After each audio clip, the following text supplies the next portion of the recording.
जय हिंद दोस्तों, स्वागत है आप सभी का मेरे भाई एक ऐसी वीडियो में जहां पर आपको एक ऐसे पोस्ट के बारे में बताने वाला हूं जो सीजीएल से भी कई गुना ज्यादा पावरफुल भी है और बढ़िया पैसे वाली नौकरी भी है और यकीन मानिए कंपटीशन भी सबसे कम है। और ये आज से नहीं, मैं बहुत सालों पहले से कहता चला आ रहा हूं इस पोस्ट के बारे में और बहुत कम लोग इसके बारे में जानते हैं। अक्सर हम सीजीएल को हमेशा ये कहते हैं कि वो एक मिनी आईएएस की जॉब है, लेकिन सोचिए अगर कोई एक ऐसी नौकरी है जहां पर काम उसके बराबर या उससे कम है, पावर और पैसा और लिंक्स उससे ज्यादा हैं, तो वो कोई भी क्यों नहीं करना चाहेगा। लेकिन क्यों नहीं कर पाते हैं लोग? क्योंकि जानकारी उतनी नहीं होती है। तो आज मैं अभी हाल फिलहाल उस पोस्ट का नोटिफिकेशन आया है और उसको लेकर के मैं आज आपको इस वीडियो में संपूर्ण जानकारी दूंगा। पूरे इंटरनेट पर इकलौती ये ऐसी वीडियो होने वाली है जिसमें इस पद के बारे में एक एक माइन्यूट डिटेल बताई जाएगी, एक एक छोटी छोटी बातें बताई जाएंगी और इतना डिटेल में आपको वीडियो कहीं पर भी नहीं मिलेगा।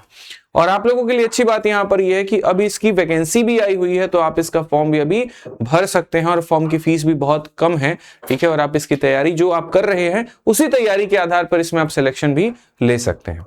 तो देखिए, एक पेपर है जिसका नाम है मेरे भाई यहां पर DSSB और ये DSSB का भी नोटिफिकेशन आया है जिसके अंदर में कुल मिलाकर के 4 पोस्ट हैं, असिस्टेंट सेक्शन ऑफिसर यानी ASO। और आपको पता है कि आप सीजीएल के माध्यम से, चाहे आप MEA में हो गए या CSS में हो गए या रेलवे में हो गए या होम मिनिस्ट्री में हो गए, सब में ASO के पोस्ट पर ही नियुक्त होते हैं। तो यहाँ पर उसी ग्रेड पे के आधार पर आप इसमें भी मेरे भाई जो है ASO के पोस्ट पर आप सेलेक्ट होंगे।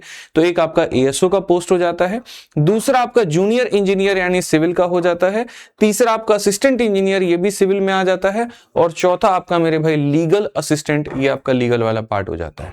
ये 4 अलग अलग तरह की वैकेंसी आई है, सबका सम टोटल करेंगे तो 911 पोस्ट कुल मिलाकर के इस बार के DSSB के वैकेंसी नोटिफिकेशन में मिलते हैं।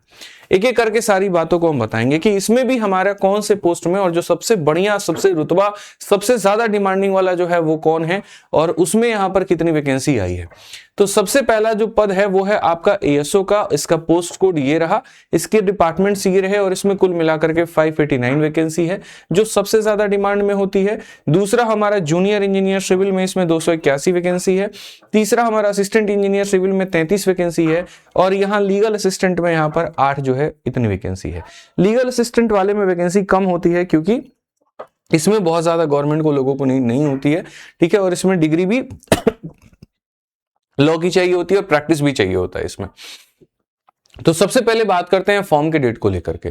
तो फॉर्म आपका 24 फरवरी 2026 से शुरू हो चुका है और आप यहां पर 25 मार्च 2026 तक पूरा 1 महीना आपको मिलता है फॉर्म को भरने का, आप भर सकते हैं। जो सारी एलिजिबिलिटी और क्वालिफिकेशन है वो हम आगे इस हिसाब से आपको बताएंगे, लेकिन जो आपका फॉर्म भरने का जो क्रूशियल डेट होगा वो आपका 25 मार्च 2026 को ये काउंट कर रहे हैं कि इस डेट तक आपका इतना एज हो जाना चाहिए, या बाकी सारे आपके सर्टिफिकेट के भी सारे के सारे जो डेट हैं वो इसी के आधार पर माने जाएंगे। इसमें जो फॉर्म की फीस है, चाहे आप जनरल हैं, OBC हैं या EWS हैं, आप सभी को मेरे भाई 100 रुपए ही आपका फॉर्म का फीस लगना है। लेकिन अगर आप महिला हैं, SC ST या PWD हैं तो आपके लिए फॉर्म बिल्कुल पूरी तरीके से मुफ्त है। पेमेंट आप इसको ऑनलाइन से भी कर सकते हैं, कोई दिक्कत की बात नहीं है, कोई परेशानी की बात नहीं है। पूरे प्रोसेस यानी कैटेगरी की अगर हम बात करें तो कितने चरण में आपका ये सिलेक्शन होता है, तो देखिए इसमें कुछ पोस्ट ऐसे हैं जिसमें सिर्फ एक ही पेपर होता है और कुछ पोस्ट ऐसे हैं जिसमें 2 पेपर होते हैं, यानी Tier 1 और Tier 2 दोनों होता है। और ये जो होता है ऑनलाइन होता है और ये ऑब्जेक्टिव के मोड में यहां पर हो रहा होता है। दूसरा अगर हम बात करें यहां पर तो नॉर्मलाइजेशन मेरे भाई, इसके बाद जो होता है वो नॉर्मलाइजेशन होता है अलग अलग शिफ्ट में, ठीक है, आपके मार्क्स के। तीसरा हमारा फिर उसके बाद में डॉक्यूमेंट वेरिफिकेशन होता है। डॉक्यूमेंट वेरिफिकेशन आपको डिपार्टमेंट में जाके नहीं कराना होता, ऑनलाइन आपका लिंक एक्टिवेट होता है, वहां पर आप अपने पोस्ट प्रेफरेंस को भरते हैं, फिर उसके बाद में आप अपना डॉक्यूमेंट वेरिफिकेशन कराते हैं और फिर बाद में आपकी जो मेरिट है वो मेरे भाई यहाँ पर बन जाती है, ठीक है। और मेरिट बनने के बाद में आपका सिलेक्शन हो जाता है। तो सबसे पहले अगर हम बात करें, अच्छा इसमें जो ट्विस्ट है वो क्या है यहां पर समझिएगा। बाकी जितनी भी भर्तियां निकलती हैं तो उनमें जो होता है OBC सेंट्रल लेवल का मांगा जाता है। इसमें यहां पर क्या है कि किसी अन्य राज्य के OBC कैंडिडेट को यहां पर जनरल माना जाएगा और जो OBC दिल्ली वाले हैं मेरे भाई यहां पर उन्हीं को OBC के अंडर में रखा जाएगा, ठीक है। मैं फिर से रिपीट करता हूं आपको, जनरल में सारे के सारे लोग आ जाएंगे, ठीक है। जैसे मान लीजिए कोई व्यक्ति है OBC है लेकिन वो बिहार राज्य से है या सेंट्रल लेवल पर भी बना हुआ है, आसान भाषा में मैं आपको कहूं तो इसमें OBC वही होगा जो दिल्ली का ओबीसी होगा। किसी और राज्य का ओबीसी वाले व्यक्ति को इसमें जनरल मान दिया जाएगा और उसको ना एज रिलैक्सेशन में फायदा होगा ना उसको कट ऑफ में कोई फायदा होगा। लेकिन अगर कोई भी राज्य का एससी है या एसटी है तो वो मेरे भाई यहां पर इसको अप्लाइड माना जाएगा। और ये बात इन्होंने लिखा हुआ है कि रिजर्वेशन सिर्फ ओबीसी दिल्ली वालों को मिलेगा और बाकी एससी एसटी वालों को मिलेगा, इसके अलावा किसी और को नहीं मिलेगा। आउटसाइड दिल्ली वालों की कोई जगह नहीं है। और ओबीसी जो दिल्ली में भी हैं उनके लिए भी जो नॉन क्रीमी लेयर का एनसीएल का जो सर्टिफिकेट का डेट होता है वो 1 अप्रैल 2025 के बाद का होना चाहिए और 25 मार्च 2026 के पहले का होना चाहिए। अगर इस डेट को फॉलो अप नहीं करते हैं तो वहां पर भी आप रिजेक्ट हो जाएंगे। ये एक छोटी सी जानकारी लोगों को पता नहीं होती है और बाद में पता क्या चलता है कि इसमें उनका फॉर्म रिजेक्ट हो जाता है। ठीक है, तो बस ये थोड़ा सा इसका मतलब एक गड़बड़ी वाला मामला है। ठीक, तो आइए चलिए इसके एक एक पोस्ट के बारे में हम लोग जानते हैं कि पहली बात वो पोस्ट क्या है, सैलरी कितनी है, उसका वर्क प्रोफाइल क्या है, उसमें प्रमोशंस के मेरे भाई यहां पर क्या चांसेस हैं, उसमें पेपर कितने होंगे, उसमें कट ऑफ कितनी जाती है, उसका सिलेबस क्या होता है, तमाम तरह की सारी बातें। तो हमने 4 पोस्ट के बारे में डिस्कशन किया था। सबसे पहला पोस्ट हमारा आ जाता है एएसओ यानी ग्रेड 2 का। इसका पोस्ट का कोड है 804/26। बोलोगे पोस्ट कोड आप क्यों बता रहे हैं? जब आप फॉर्म भरेंगे और पोस्ट प्रेफरेंस डालेंगे तो वहां पर आपको यही वाला पोस्ट कोड सेलेक्ट करना है। इसमें टोटल 589 हमारे पास में सीट है और इसमें जो डिपार्टमेंट आती है वो आपका आ जाता है डीपीसीसी डीयूएसआईबी। ठीक है, इसका जो पे लेवल है वो 7 है और इसकी जो सैलरी है वो 45,000 से 1,50,000 तक जा सकती है। यानी जब आप ज्वाइन करेंगे तो इन हैंड सैलरी जो आपके हाथ में मिलेगी वो लगभग 80,000 के करीब में मिलने वाली है। क्वालिफिकेशन इसमें क्या चाहिए? तो भैया बैचलर डिग्री चाहिए किसी भी रिकॉग्नाइज्ड यूनिवर्सिटी से। इसमें कहीं पर कोई यहां पर जो है वो दिक्कत नहीं है। नोट में है कि डीपीसीसी या डीयूएसआईबी में बेसिक कंप्यूटर नॉलेज चाहिए। ठीक है, जो कि आप सीजल की तैयारी करते वक्त में आपको ये नॉलेज चाहिए होता है। एज की लिमिट वही है 21 से लेकर के 30 साल तक और यहां पर जो है डीपीसीसी डीयूएसआईबी मैक्सिमम 30 साल तक। सबसे ज्यादा डिमांड वाली पोस्ट है और ग्रेजुएशन वालों के लिए गोल्डन चांस है। अब मैं आपको थोड़ा सा इसके वर्क प्रोफाइल के बारे में बताता हूं कि इसका असली जो काम होता है वो क्या होता है। देखो, इनका जो असली काम होता है ना वो यहां पर अपने ऑफिस में, ये कोई ऐसा जॉब नहीं है कि तुम जाकर के ग्राउंड पर काम करोगे, नहीं। मतलब एसी वाले ऑफिस में आराम से आपको बैठना है, 9 से 5 की आपकी ड्यूटी है। सैटरडे संडे आपका ऑफ रहता है। ठीक है, वहां पर कोई काम नहीं होता और जो आप काम करने जाते हैं मंडे टू फ्राइडे उसमें आपको पॉलिसी की ड्राफ्टिंग करनी होती है, फाइल नोट करना होता है, आरटीआई के रिप्लाई दूसरों को देने होते हैं। जो आरटीआई का रिप्लाई आप डालते हैं ना तो वो यही लोग रिप्लाई फाइल करते हैं आपका। ठीक है, पब्लिक के ग्रीवांसेस जितने भी होते हैं उनको हैंडल करना होता है। पब्लिक ने क्या कंप्लेन किया फिर उसको अलग अलग डिपार्टमेंट तक पहुंचाना। ठीक है, और इसमें कुछ लोग ऐसे भी होते हैं जो बड़े बड़े आईएएस ऑफिसर्स या मिनिस्टर्स को भी असिस्ट करते हैं। तो इसीलिए ऐसा कहा जाता है यहां पर कि तुम्हारे डायरेक्ट लिंक बन जाते हैं और डायरेक्ट लिंक बन जाते हैं बड़े बड़े लोगों से एक ही बार में बन जाते हैं। तो अच्छा पैसा भी आप कमा लेते हो और अच्छा पावर भी आप कमा लेते हो। ठीक है, इसमें यह भी होता है कि हेडेक वाली कोई बहुत भड़क नहीं रहती है और चूंकि दिल्ली में परमानेंट इसकी पोस्टिंग होती है, DSSB के जितने भी पद हैं सबकी पोस्टिंग परमानेंट आपको दिल्ली में ही मिलेगी। तो अक्सर आपने देखा होगा यहां पर सीजल की नौकरी में ज्यादातर लोग किसके लिए चूज करते हैं? दिल्ली मिल जाए, दिल्ली मिल जाए, दिल्ली मिल जाए। और इसके तो पूरे के पूरे 981 जितनी वैकेंसीज हैं सारे के सारे दिल्ली में ही मिलेंगे। मंत्रालय भी अच्छी मिलेगी, सैटरडे संडे का ऑफ भी रहेगा, पैसा सीजल वालों के बराबर में, पावर इतना तगड़ा कि भैया हर डिपार्टमेंट में तुम्हारा लिंक हो जाएगा और किसी भी डिपार्टमेंट में कोई भी काम नहीं रुकेगा। आप चाहे जल विभाग में है या बिजली विभाग में है या हेल्थ डिपार्टमेंट में है, आप किसी भी विभाग में आपका तगड़ा लिंक होगा और आपका कोई भी काम नहीं रुकेगा। ये इस DSSB पोस्ट की सबसे बड़ी खासियत होती है। ठीक है, तो ये हमने एएसओ के बारे में समझा। अब जब इतनी बढ़िया खासियत होती है तो कितने चरण में इसकी परीक्षा होती है? तो इसकी जो परीक्षा होती है वो 2 चरण में होती है। जो पहला टियर 1 होता है बच्चे वो क्वालिफाइंग होता है, 2 घंटे का वो पेपर होता है और वहीं आपका 4 सब्जेक्ट जो आपको सीजल में पढ़ना है, मैथ हो गया, रीजनिंग हो गया, इंग्लिश हो गया, जीए हो गया, बस एक और सब्जेक्ट आपका और जुड़ जाएगा और वो हो जाएगा आपका हिंदी। चूंकि 5 विषय हैं आपके, हर विषय के मेरे भाई 40 क्वेश्चन हो गए तो आपके 200 सवालों का पेपर बनता है। और कितने घंटे आपको मतलब यहां पर जो है समय कितना मिलता है? तो 2 घंटा। और कितने नंबर का हो गया? तो मेरे भाई 200 नंबर, 200 सवाल, 200 नंबर और ये क्वालिफाइंग है। इसमें ये भी नहीं है कि तुमको बहुत ज्यादा नंबर स्कोर करना है, नहीं, बिल्कुल नहीं। आप आराम से इसको क्वालिफाई करिए। जो मेरिट बनती है वो आपके मेंस के पेपर पे एकदम सीजल के पैटर्न के आधार पे कि भैया इसको क्वालिफाई करना है, मेरिट यहां बनना है। अब मेरिट की अगर हम बात करें, अच्छा इसमें कोई सोचेगा कि हिंदी छोड़ देंगे, ऐसा नहीं होगा, सेक्शनल कट ऑफ भी है। ठीक है, फाइनल जो मेरिट बनती है, मतलब अब टीयर 2 जो होता है वो 3 घंटे का आपका पूरा पूरा एक सेशन होता है लगातार एक में, जिसमें पार्ट 1 जो होगा उसमें आपका GA, reasoning, math, English, computer, same CGL के मेंस का आपका सिलेबस आ गया। और पार्ट 2 जो होता है वो डिस्क्रिप्टिव होता है। किसी जमाने में एसएससी में डिस्क्रिप्टिव का पेपर हुआ करता था, उसमें एक ऐसे लिखना होता था, एक लेटर या प्रसी में से कोई एक चूज करना होता था। तो यहां पर भी वही है, ऐसे 50 नंबर का है, लेटर 25 नंबर का है और प्रसी 25 नंबर का है। ऐसे भी लिखना है, लेटर भी लिखना है, प्रसी भी लिखना है और ये इंग्लिश में लिखना है। इसकी तैयारी कैसे कर सकते हो, तो यूट्यूब पर ही मेरे भाई काफी लोगों ने इसके बारे में वीडियो बना रखी है, ऐसे कैसे लिखे, प्रेसी कैसे लिखे, लेटर कैसे लिखे, तो आप वहां से देख सकते हो। यानी एक एक सवाल तीनों के आते हैं और ये खंड वाले बॉक्स में लिखना होता है और कुल मिलाकर के ये 100 नंबर का होता है। तो 200 नंबर का ये पेपर, 100 नंबर का ये पेपर, 300 नंबर का हो गया। और 300 नंबर का हो गया तो मेरिट आपकी किसके आधार पर बनती है। बोलोगे ये ऐसे प्रेसी और लेटर की आवश्यकता क्या है। देखो हमारे एजुकेशन सिस्टम का हाल ऐसा है और हमारे एग्जाम सिस्टम का भी हाल ऐसा है कि जो नौकरी के लिए चाहिए उसको छोड़ करके सब करवा लेंगे वो। अब एक बात बताओ, जो व्यक्ति को पॉलिसी मेकिंग के लिए आप यूज कर रहे हो, जो व्यक्ति को मेरे भाई आप ड्राफ्टिंग के लिए आप इस्तेमाल कर रहे हो, जिसका काम है मेल करना, जिसका काम है आरटीआई रिप्लाई करना, उसको लिखने तक नहीं है, उसको शब्दों का चयन करने नहीं है, उसको अपने विचार व्यक्त करने नहीं है, तो वो कैसे काम करेगा। तो सीजीएल में पहले ये चीज थी वहां पे, लेकिन उसको हटा दिया गया। बट चलो अच्छी बात है, गनीमत है कि DSSB में ये चीज है और इसके आधार पर होता है। इसमें लेकिन थोड़ा सा किस्मत का भी बहुत बड़ा फैक्टर हो जाता है। जो एग्जामिनर तुम्हारी कॉपी चेक कर रहा होगा, अगर उसका मूड अच्छा है तो तुमको इसमें नंबर देगा भाई, और अगर अपने बीवी से लड़के आया होगा या कहीं पर उसका दिमाग खराब होगा तो इसमें तुम्हारे नंबर काट लेता है, क्योंकि इसका भुक्तभोगी मैं रहा हूं। एक बार मैंने बहुत अच्छे तरीके से ऐसे और लेटर और सारी प्रेसी की मतलब तैयारी की थी और बहुत शानदार मैंने लिखा था और मेरे नंबर 100 नंबर में सिर्फ मिले थे 48 नंबर। अगली बार मैंने उसी तैयारी को थोड़ा रिवाइज करके जाकर के दे दिया और 100 नंबर में मुझे मिले 76 नंबर, जो कि सेकंड हाईएस्ट थे। जो रैंक 1 था उसका था 78, मेरा था 76 वहां पे। तो ये हमारा वो दिन कैसा है या एग्जामिनर किसके हाथ में कॉपी गई है ये कैसा है, तो इसके ऊपर में भी डिपेंड कर जाता है। तो ये एक थोड़ा सा लक फैक्टर भी हो जाता है, इसीलिए कोशिश करो इसमें से ज्यादा स्कोर करने की। तो ये सबसे चहीता पोस्ट है, इसमें यहां पर आपको पढ़ना होता है। सिलेबस आपका वही है जो आपके सीजीएल का है और नेगेटिव मार्किंग का चक्कर भी मेरे भाई यहां पर वही है, क्योंकि जाहिर सी बात है एक सवाल 1 नंबर का है तो नेगेटिव मार्किंग 1/4 होगा आपका। ठीक है, 40-40 हर किसी के सवाल पूछे जाने हैं, तो सिलेबस वही जो आपका मेरे भाई यहां पर एकदम सीजीएल वाला हो जाता है पूरा बढ़िया तरीके से। फाइनल मेरिट वाला भी सिलेबस वही है, कुछ भी नया आपको नहीं पढ़ना है, कोई एक्स्ट्रा चैप्टर आपके ऐड नहीं है यहाँ पे। बाकी सिलेबस के बारे में मैंने पूरा दे दिया है।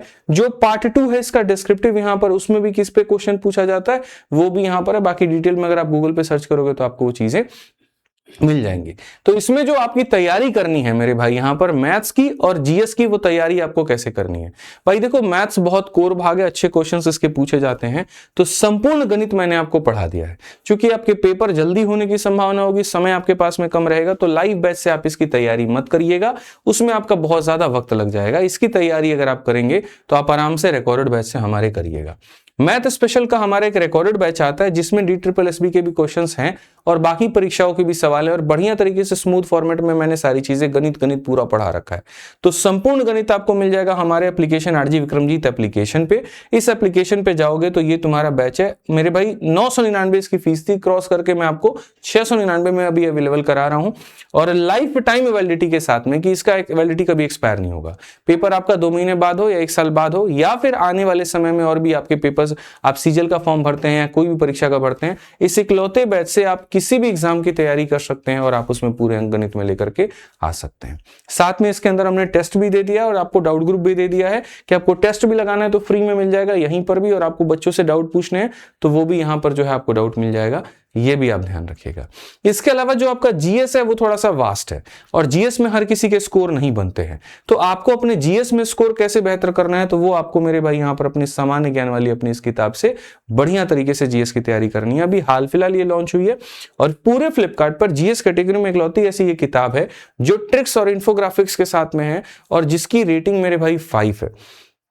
आप जा करके देखोगे शायद ही कोई बच्चा इसको 4 रेटिंग भी दे रहा है, 3 रेटिंग भी दे रहा है, 5 रेटिंग है मेरे भाई इस बुक की। सबसे बढ़िया कंटेंट और सबसे कम कीमत पर ये उपलब्ध है, और यहां पर एसएससी है, रेलवे है या फिर आपके DSSB है, हर परीक्षा के लिए संपूर्ण जीएस आपका दिया गया है। तो जो आपके 4 पोस्ट है ना, चारों पोस्ट का जो आपका जीएस का मेरे भाई सिलेबस है वो पूरा संपूर्ण इसके अंदर में दिया गया है। इससे बाहर मुझे नहीं लगता कि आपका पेपर पूछेगा।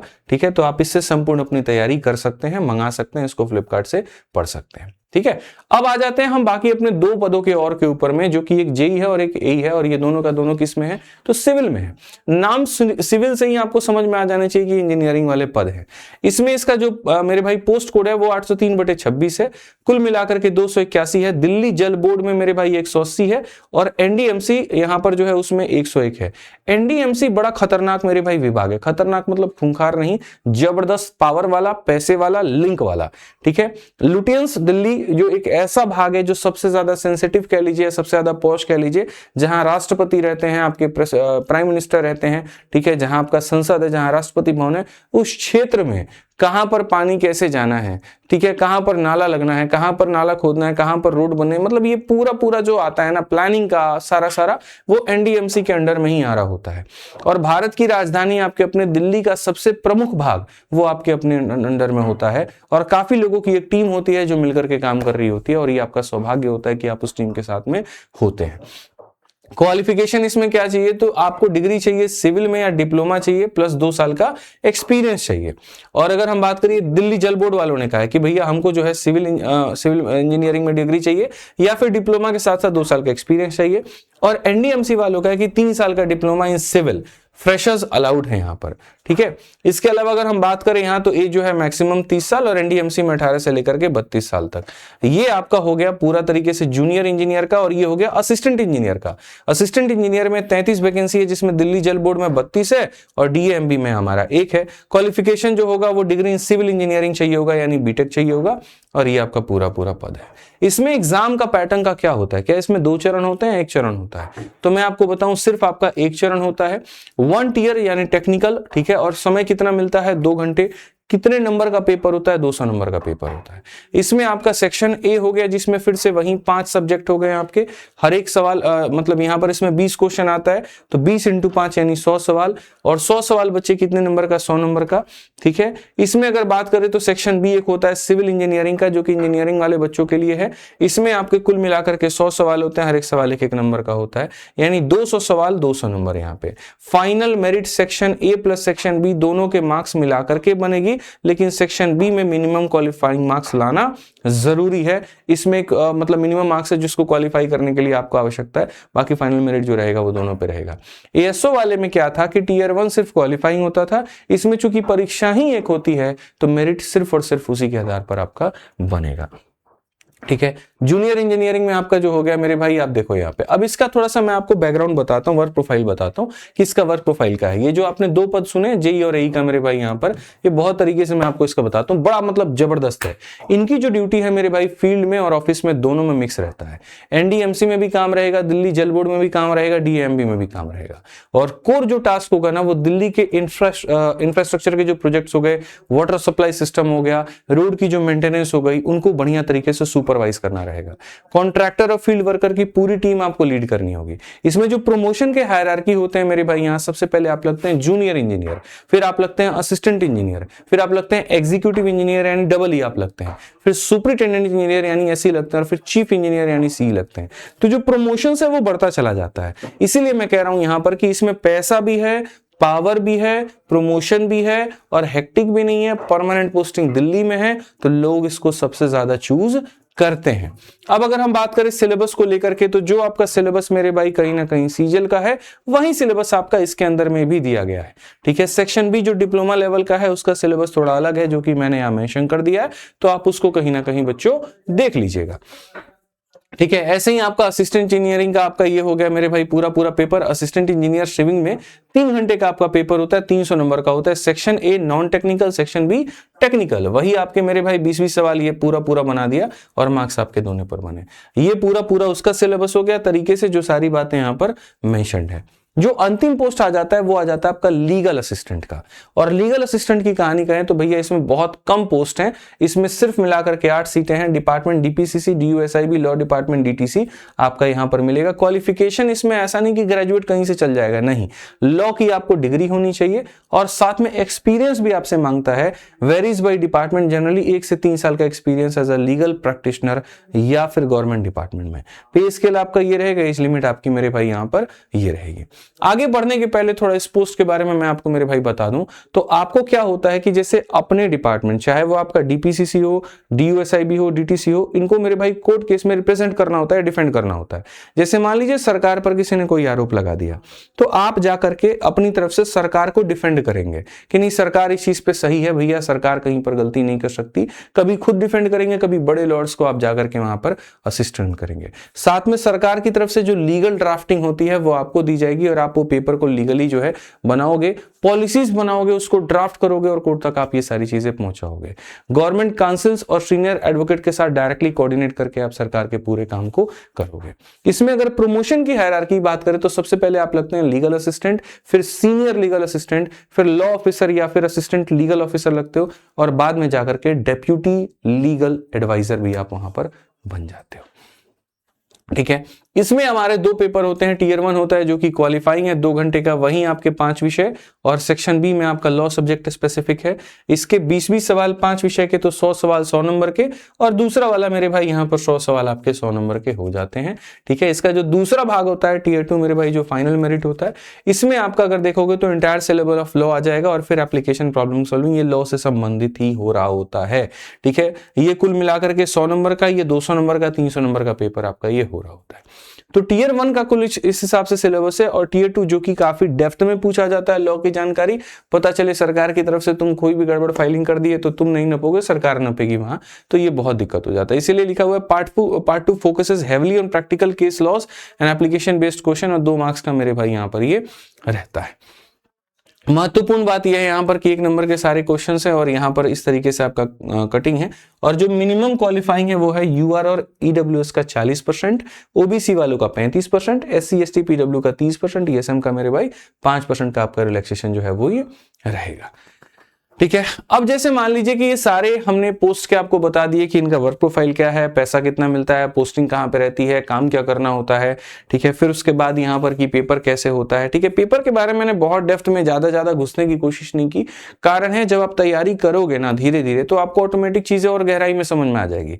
जिस विषय वस्तु की तैयारी करोगे आपको उस सब्जेक्ट के मेरे भाई टीचर आपको बता देंगे। जैसे मैथ्स की करोगे तो मैं मैथ्स की बता दूंगा, रीजनिंग की जहां से करोगे वो रीजनिंग के बता देंगे, इस तरीके से करके वो और डेप्थ में हमारी बातें हो जाएंगी। एक मोटा जो जानकारी थी वो हमने जानने की कोशिश की। अब मान लीजिए कि जब आप अपना पेपर दे देते हैं तो उसके बाद में क्या होता है, तो उसके बाद में होता है पोस्ट प्रेफरेंस, और एक ट्राई बेकर का रूल होता है। पोस्ट प्रेफरेंस के लिए रिजल्ट आने के बाद में ई डोजियर भरते टाइम पर अपने डिपार्टमेंट की प्रेफरेंस आपसे मांगी जाती है और आप उसको भरते हैं, और एक बार जो आपने भर दिया बाद में वो चेंज नहीं होता है। और यदि 2 कैंडिडेट के मार्क्स मेरे भाई यहाँ पर सेम आ जाते हैं तो उसका एक टाई ब्रेकर रूल भी है कि जिसके सेक्शन बी में मेरे भाई ज्यादा मार्क्स होंगे तो उसकी रैंक ऊपर मानी जाएगी, उसको नौकरी पहले दी जाएगी। फिर उसको भी अगर सेम हो गया तो फिर रूल 2 है, फिर रूल 3 है, इस तरीके से करके अलग अलग रूल जो है वो आपके बनाएंगे। ठीक, तो अब ये जो पोस्ट आई है मेरे भाई DSSB की, यहाँ पर इसमें एक तरीके से ऐसे मान के चलो कि अब अथा कंपटीशन होने वाला है इस वीडियो के बाद में। जो लोग नहीं भी जानते थे यहाँ पर वो अब कूदेंगे, लेकिन सब लोग जो कूदते हैं जरूरी नहीं कि सबका सिलेक्शन होता है। सिलेक्शन उसी का होता है जिसकी रणनीति बड़ी सटीक होती है, जिसकी रणनीति बड़ी साफ सुथरी होती है। ठीक है, तो आप भी अपना सही तरीके से स्ट्रेटजी बनाइए। एक्स्ट्रा कुछ भी नहीं पढ़ना है, जो 4 सब्जेक्ट आपने अपने मैथ, इंग्लिश, रीजनिंग, जीएस आपने पढ़ा था बस उसके अलावा एक हिंदी आपको और पढ़ लेना है, और पढ़ करके आप इसको पेपर को आराम से दे सकते हो बिना किसी परेशानी के। बाकी आप जानकारी से कितने संतुष्ट हैं वो आप कमेंट बॉक्स में जरूर बताएं, और चैनल आपका अपना है तो इसको सब्सक्राइब कर लीजिएगा, क्योंकि मेरे भाई आने वाले टाइम पर जितनी भी गवर्नमेंट की वैकेंसीज होती हैं, कोई भी नोटिफिकेशन आता है तो हम यहां पर इस चैनल पर आपके लिए जरूर अपलोड करेंगे। रोजगार की बातें इसके ऊपर में होंगी और पूर्ण रूप से फायदा आपको यहां पर मिलेगा। चैनल आपका अपना है, सब्सक्राइब करके रखिए ताकि पूर्ण रूप से आपको फायदा मिलता रहे।